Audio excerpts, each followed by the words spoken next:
Dear friends, first I would like to thank the Schiller Institute which invited me here to address to this such a wonderful audience.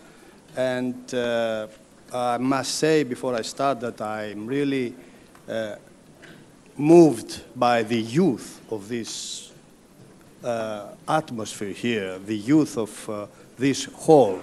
Especially yesterday, my heart was up when I heard this wonderful concert about all these wonderful young people. I would like to applaud.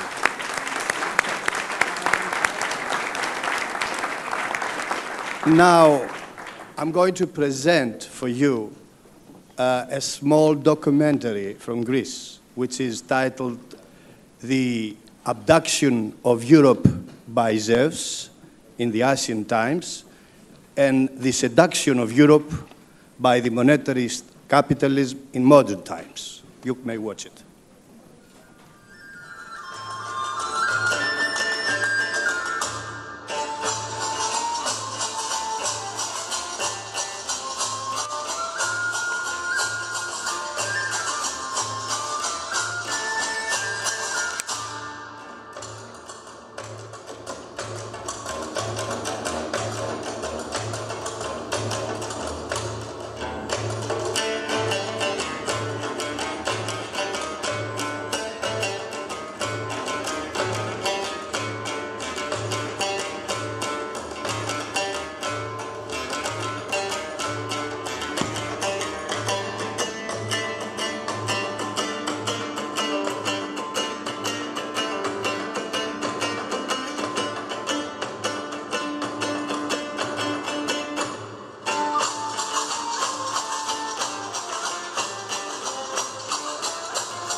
Thank you.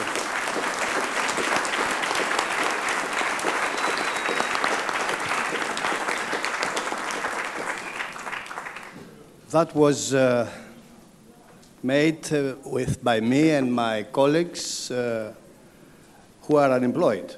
Huh? If you have a job opportunity for them, you let me know. I'm trying to move down the feelings after this documentary and come up to the modern Greek tragedy which we face now.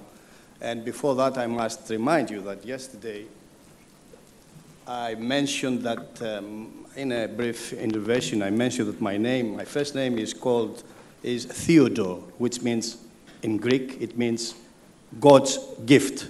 But now I must also tell you that my second name is Katsanevas, which means down, up. So it's God's gift who is going down and up, like Greece, which we thought that when we enter the euro, we shall enter the paradise, but it was the hell. Now we live a modern Greek tragedy that we have never experienced before. Yes, part of the blame, yes, I must accept, is due to our viciousness political system. But the same system existed all the years before, living with the humble drachma, our national currency. Since the beginning of the crisis, the 2080, the country is falling down the cliff with no end, with no hope, with no light in the end of the tunnel. Unemployment rises to heaven. And desperate people are flying away, looking, searching for a place under the sun. As you saw before, there's a minor or a major problem that we have a massive exodus of the best Greeks abroad. At the same time, we have a massive illegal income of immigrants, mainly Muslims. I have nothing with Muslims or anybody, but this is changing the country's labor and ethnic basis. And it also means that this country that lived for 3,000 years, it might not exist in the next 50 years. And all this happens under the Acropolis, the cornerstone of the European civilization, the country that invented democracy, philosophy, mathematics, the arts, the spirit, the beauty, the country of Plato, Socrates, Aristotle, Pythagoras, Pericles, and all the rest, you all know. And Schiller, Frederick Schiller loved so much. This country, the birthplace of Europe, is tortured by the so-called European Union, which moved away from its own ideals of convergence and solidarity between nations. This is not a European Union. As it was said, is a European bubble union. I may say a European gaggle union, maybe a criminal union also. And my country pays the price of an irrational economic experiment, that of the Eurozone. This crazy, abnormal current currency, without, of course, the existence of any central political and economic umbrella. And under the monetarist, as I call it, casino after capitalism, which Glass-Steagall very well elaborates. The whole Eurozone banking system is in danger. Starting from Cyprus events, where there was a bank robbery, very well known. And as stated by the last Schiller report, this bank robbery was not a last-minute invention by the German government, but rather a well-planned operation concocted by the European Union Commission. Jacques Cheminade says these things you see there. He gave a very interesting, very nice interview in a Greek newspaper where he stresses that the banking oligarchy created by monetarist central bankers like Robert Mandel, this guy got a Nobel Prize for this criminal act. And it is doomed to fail. And my friend Jacques, I would like to see in this declaration something about the euro. It has to, because as Lynn says, life is going on, and Glass-Steagall has to incorporate new criminal going-ons. Cyprus, Jacques Cheminade said, should live. And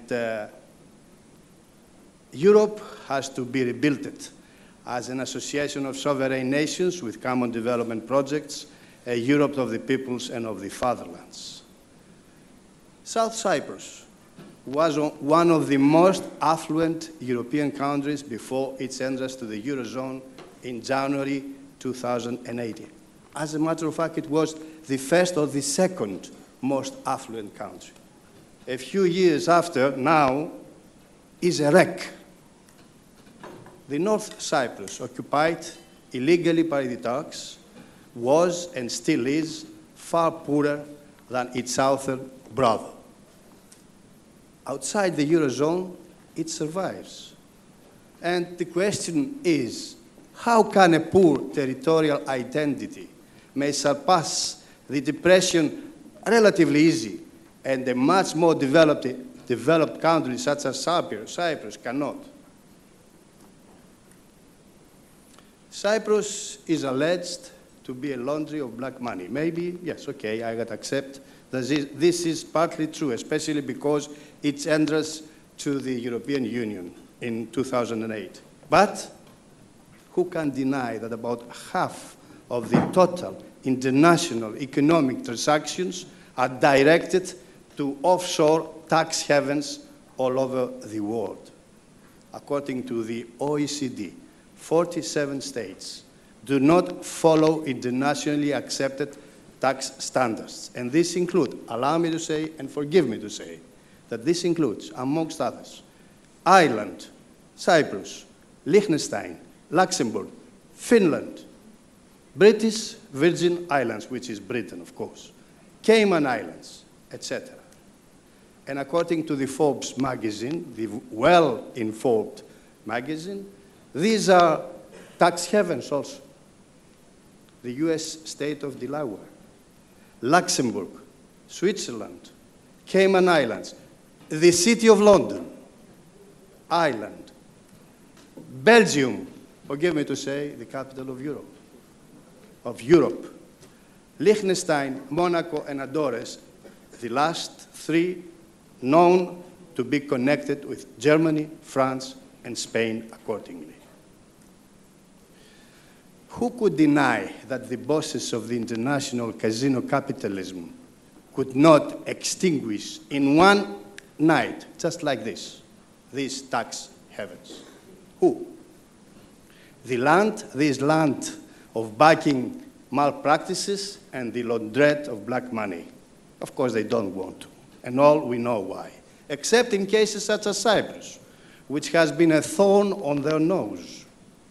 One of those supposed to be their alleged connection to Russian black money. That's why I asked yesterday our Russian friends about that.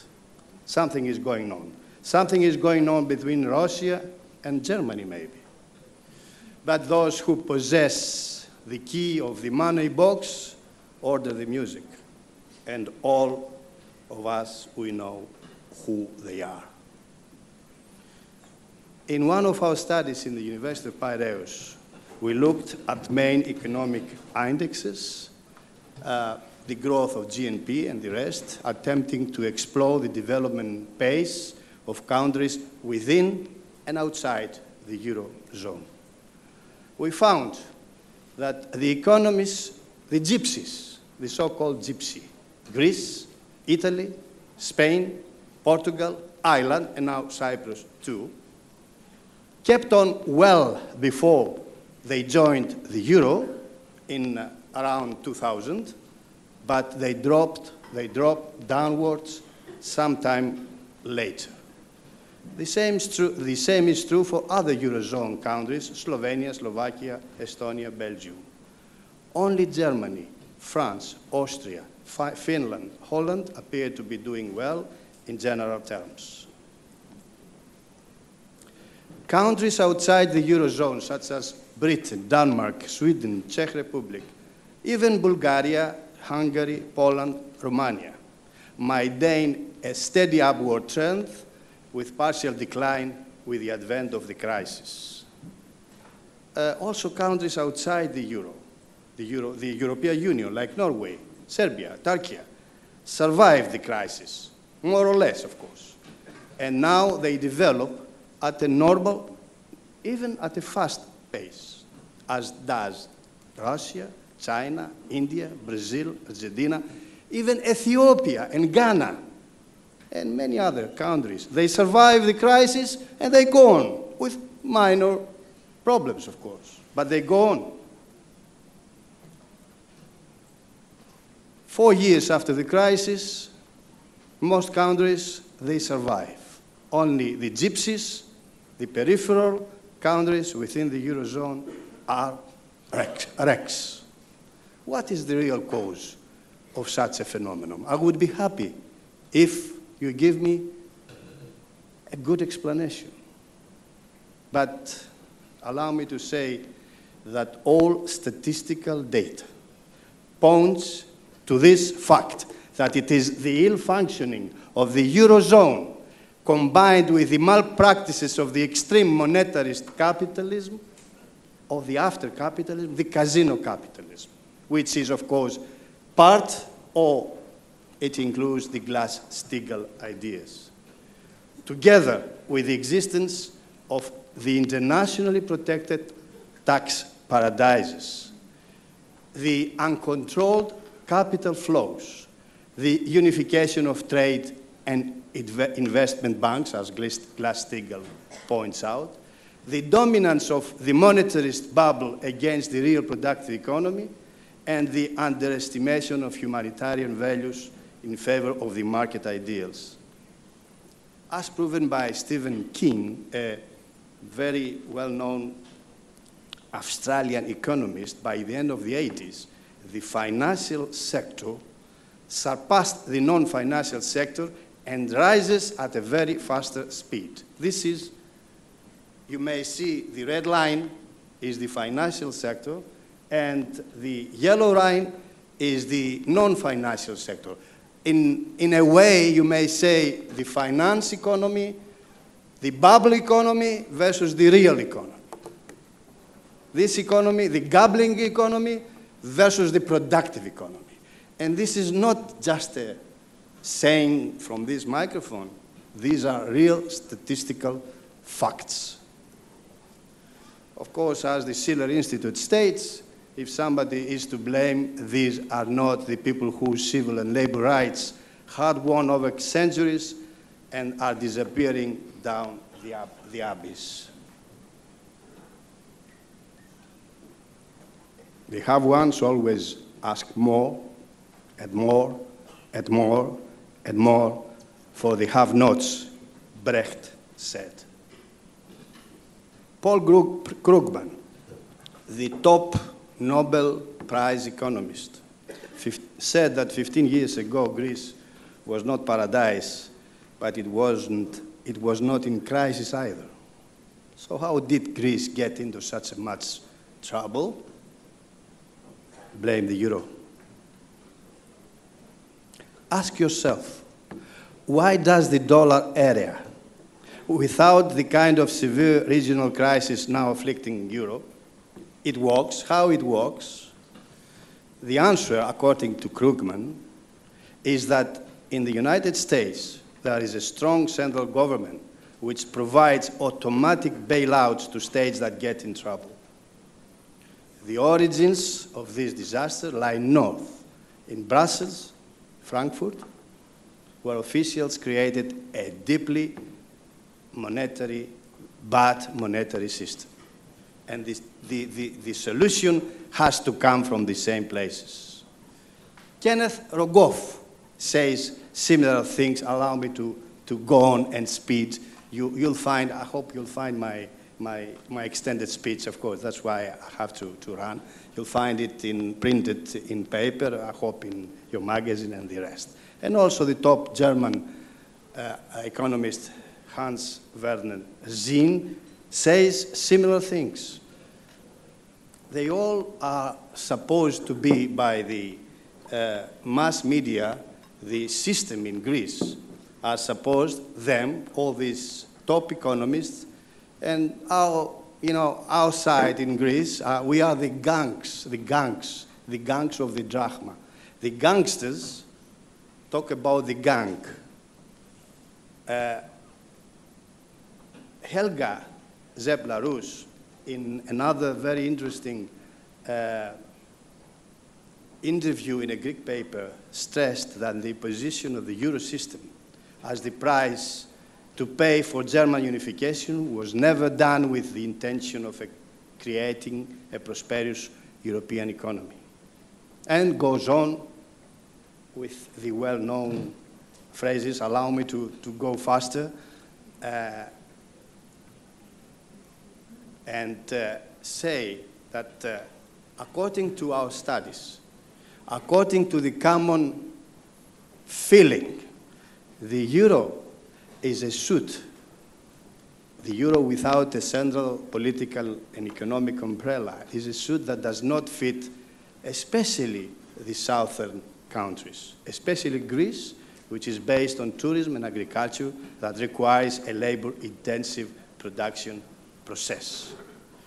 To be simple, the room of a Greek hotel costs about twice the same room in Turkey, Egypt, Bulgaria, Romania, etc.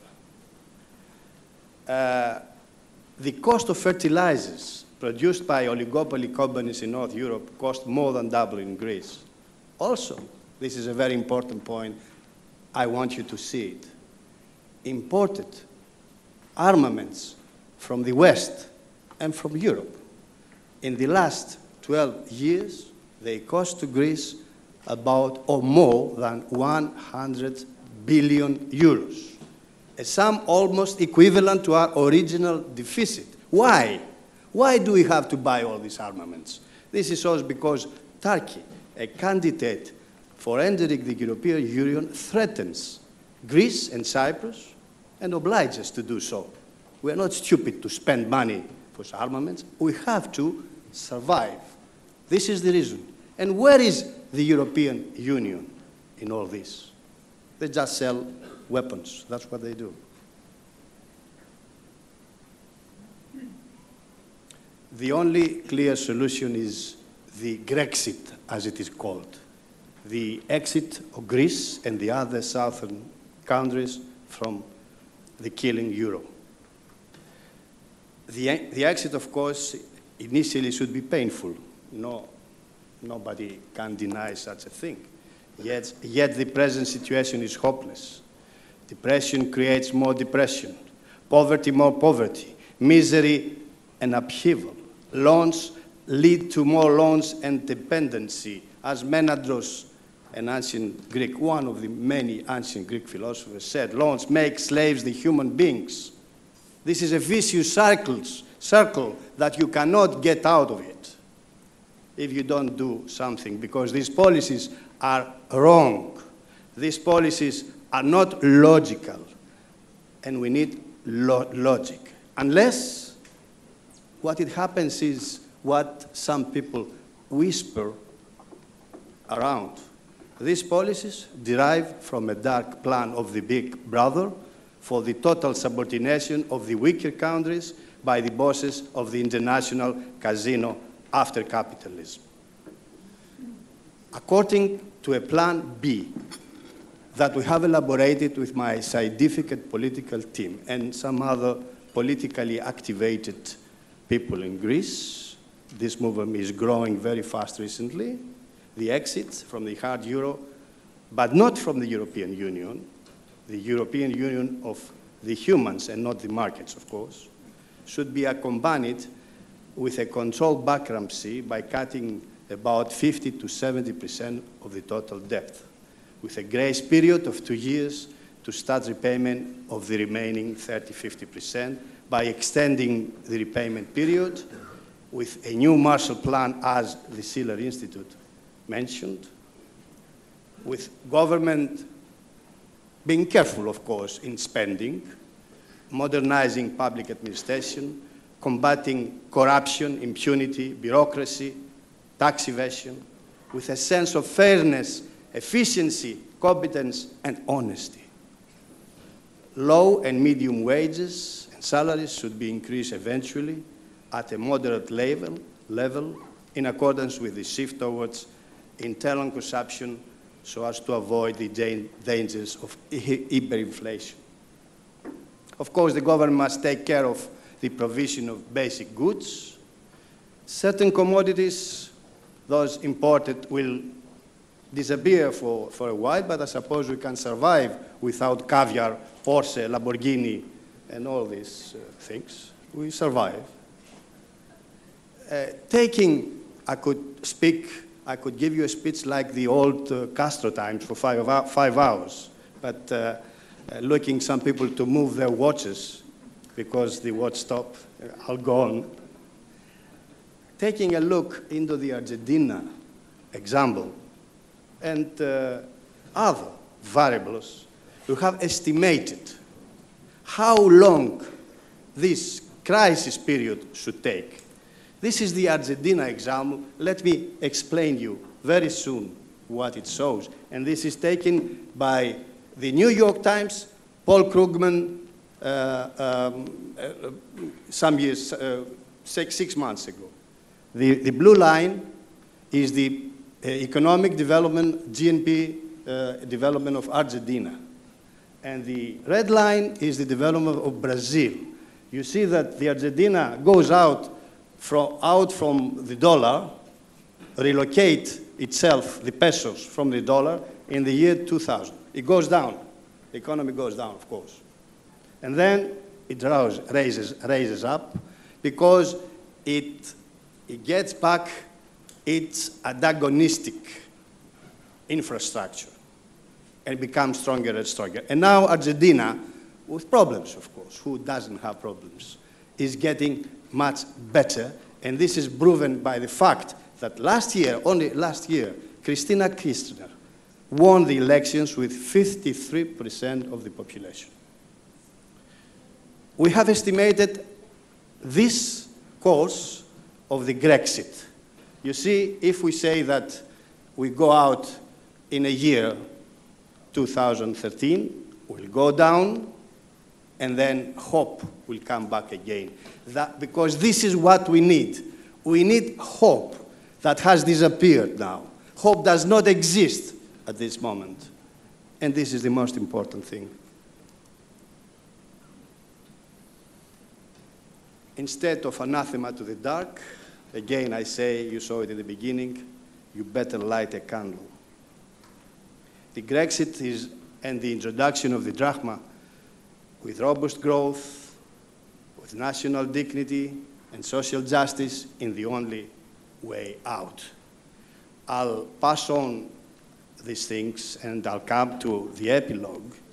Last but not least, I suggest a certain resolution which partly was adopted by the conference, and come to my epilogue saying that what Friedrich Schiller said, that lose not ourselves in a far-off time and seize the moment that is thine. We dare to err and to dream for the renaissance of Greece and for all Europe, and take up the strands of the flourishing phases of previous epochs, such as the ancient Greece, and not only.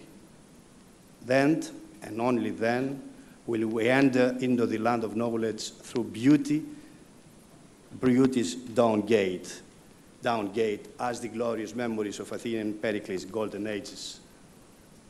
And then, of course, the abduction of Europe, will find her sun-shining smile again, ending my presentation, I would try to mix words from Socrates and Lyndon LaRouche, that the search for knowledge and progress never ends.